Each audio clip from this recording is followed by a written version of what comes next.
आठवड्यातील 4 कुणबी जात प्रमाणपत्र जात पडताळणी समितीने रद्द केली, याबाबत आपली प्रतिक्रिया? नाही, आता ते बघायला लागेल की कशा रद्द केल्यात, काय केल्यात. काय व्हायला बरं का, सरकारच प्रमाणपत्र द्यायला सरकारच रद्द करायला लागले. ज्यांचे राजकीय हेवेदावे प्रचंड आहे, या राजकीय हेवेदाव्यातून जाणून बुजून अधिकाऱ्यांवरती सरकारचे लोक दबाव टाकून ते रद्द करायला लागलेत. जाणून बुजून म्हणजे प्रमाणपत्र कोण द्यायला आहे? सरकार. शोधलं आहे कुणी? नोंदी सरकारनं. प्रमाणपत्र रद्द कोण करायला आहे? सरकार. ही मराठ्यांचा जाणून बुजून छळ सुरू आहे. जाणून बुजून मराठा समाज टार्गेट केला जातो आहे, हे सिद्ध होतं आहे. कारण सरकारनं प्रमाणपत्र दिले, सरकार रद्द करायला लागले. तरी पण उद्याच्याला सकाळी 9 वाजता मी ते कोण लोक आहेत त्यांना बोलून घेतो की काय नोंदीचं कसं आहे, काय प्रकार झाला आहे, काय सरकारनं कसं फसवलं आहे. त्यामुळे उद्या सकाळी 9 वाजता ते रद्द कोणाचे प्रमाणपत्र केलेत ते मला माहीत नाही. त्यांना आता उद्या सकाळी 9 वाजता मी बोलून घेतो. आता हे जे प्रमाणपत्र रद्द झाली, नेमकी ही जिम्मेदारी नेमकी कोणाची आहे? सरकारची. नोंदी त्यांनी शोधल्या, प्रमाणपत्र त्यांनी दिलेत आणि रद्द पण तेच करायला. मी पुन्हा तेच सांगतो, याच्यात राजकीय हेवेदावे प्रचंड आहे.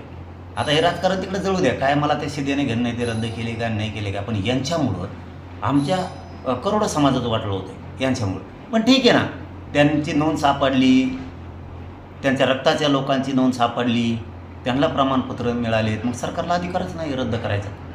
मग ओबीसीचे रद्द करणार का तुम्ही? ओबीसीचे पण प्रमाणपत्र रद्द कसं का होत नाहीत? त्यांचे पण करणार का इथून पुढं? कारण एकच जात आरक्षणात घातली होती, त्यांचे सोयरे पाहुणे रावळे सगळे आरक्षणात घातले, पोट जात उपजात म्हणून घातले. ते रद्द होणार का? मग मराठ्यांवरचा अन्याय कशामुळं?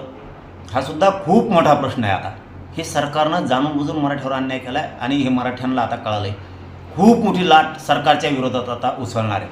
कारण तुम्ही ते राजकीय पुन्हा सांगतो, ते काढी लागू दे तिकडे, आम्हाला काही देणं घेणं नाही त्यांचं. पण त्यांनी नोंद घेताना त्यांच्या रक्ताच्या नातेवाईकाची सापडली ना, आणि मग त्या नोंदी तुम्ही रद्द करणार. याच्यात काय हेवेदावे प्रचंड आहे. राजकीय लोक अधिकाऱ्यांवरती दबाव आणतात आणि अधिकाऱ्यांकडून ते रद्द करायला लावतात. नोंदी सापडलेला रद्द कसं काय करता?